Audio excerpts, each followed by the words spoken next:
Mr. Widemouth. During my childhood, my family was like a drop of water in a vast river, never remaining in one location for long. We settled in Rhode Island when I was 8, and there we remained until I went to college in Colorado Springs. Most of my memories are rooted in Rhode Island, but there are fragments in the attic of my brain which belong to the various homes we had lived in when I was much younger. Most of these memories are unclear and pointless.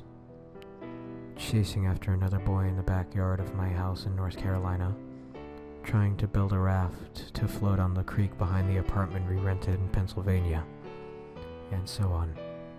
But there is one set of memories which remains as clear as glass, as though they were just made yesterday. I often wonder whether these memories are simply lucid dreams produced by my long sickness as I experienced that spring. But in my heart, I know they were real. We were living in a house just outside the bustling metropolis of New Vineyard, Maine, population 643. It was a large structure, especially for a family of 3.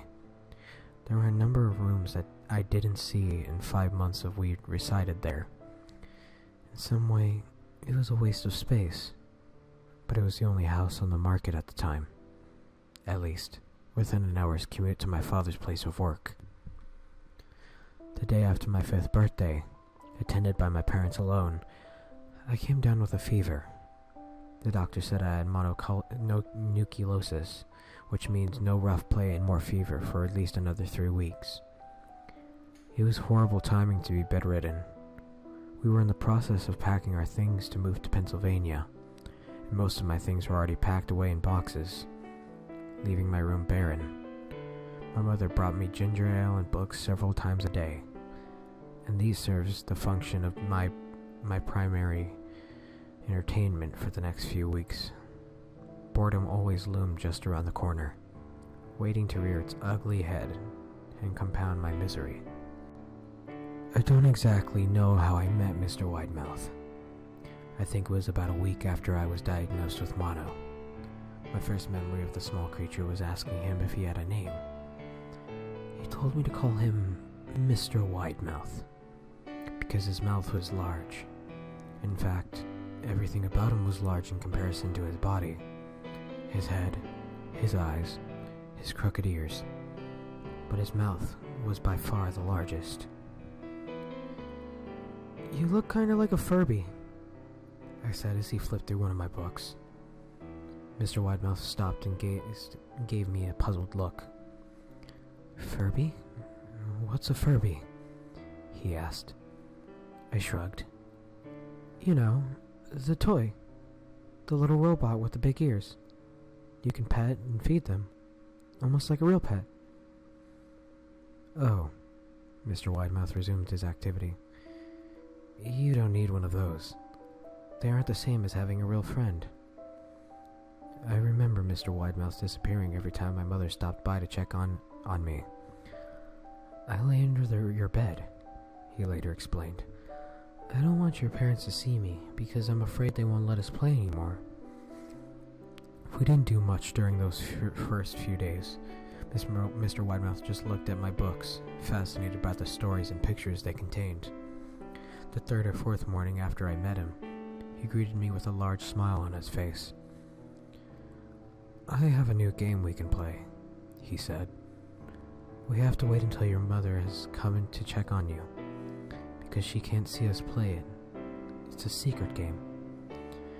After my mother delivered more books and soda at the usual time, Mr. Widemouth slipped out from under my bed and tugged my hand. "We have to go to the room at the end of this hallway," he said.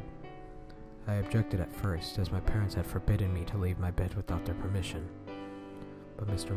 Widemouth persisted until I gave in. The room in question had no furniture or wallpaper. Its only distinguishing feature was a window opposite to the doorway. Mr. Widemouth darted across the room and gave the window a firm push, flinging it open. He then beckoned me to look out at the ground below. We were on the 2nd story of the house, but it was on a hill, and from this angle, The drop was farther than 2 stories due to the incline. "I like to play pretend up here," Mr. Widemouth explained. "I pretend that there's a big, soft trampoline below this window, and I jump. If you pretend hard enough, you'll bounce back up like a feather. I want you to try." I was a 5-year-old with a fever, so only a hint of skepticism darted through my thoughts as I looked down and considered the possibility. "It's a long drop," I said. "But that's only the part of the fun. It wouldn't be fun if it was only a short drop. If it were that way, you may as well just be bouncing on a real trampoline."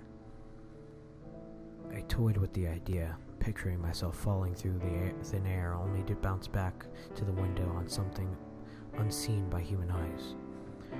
But the realist in me prevailed. "Maybe some other time," I said. "I don't know if I have enough imagination. I could get hurt." Mr. Widemouth's face contorted into a snarl, but only for a moment. Anger gave way to disappointment. "If you say so," he said. He spent the rest of the day under my bed, quiet as a mouse. The following morning, Mr. Widemouth arrived holding a small box.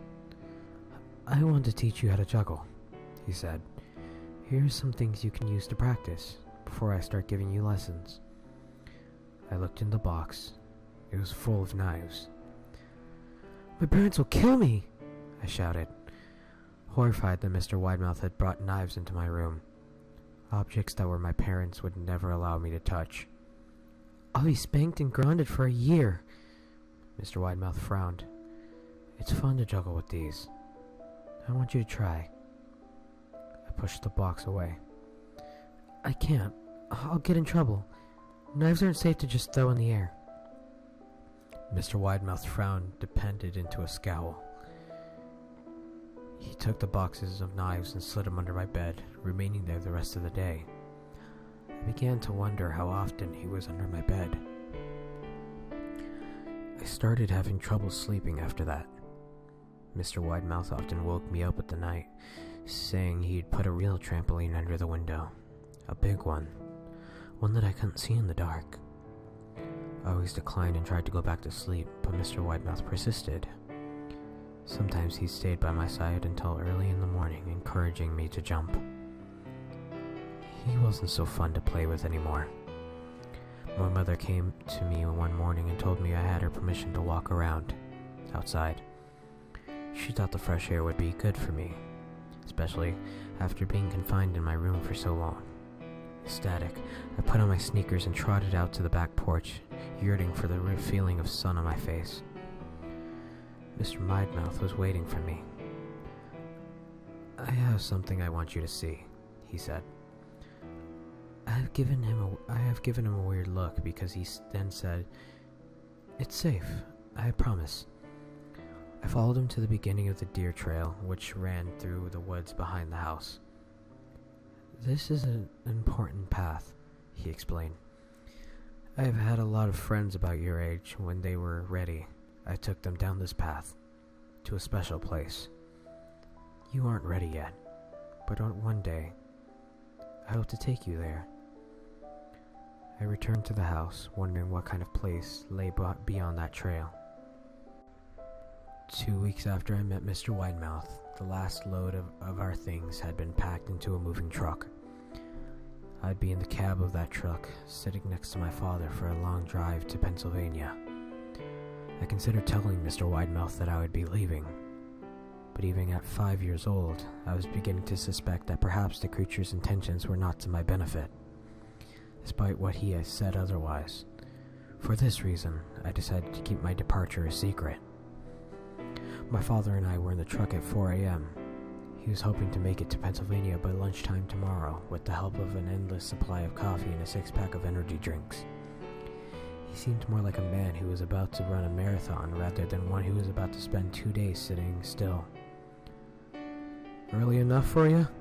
he asked.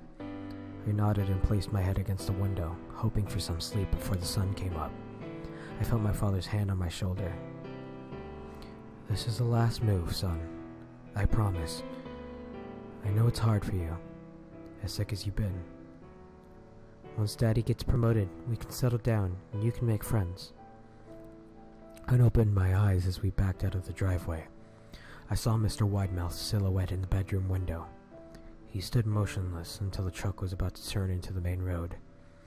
He gave a pitiful little wave goodbye, steak knife in hand. I didn't wave back. Years later, I returned to New Vineyard. The piece of land our house stood upon was empty, except for the foundation, as the house burned down a few years after my family left. Out of curiosity, I followed the deer trail that Mr. Widemouth had shown me. Part of me expected him to jump out behind a tree and scare the living bejesus out of me. But I felt that Mr. Widemouth was gone, somehow tied to the house that no longer existed. The trail ended at New Vineyard Memorial Cemetery. I noticed that many of the tombstones belonged to children.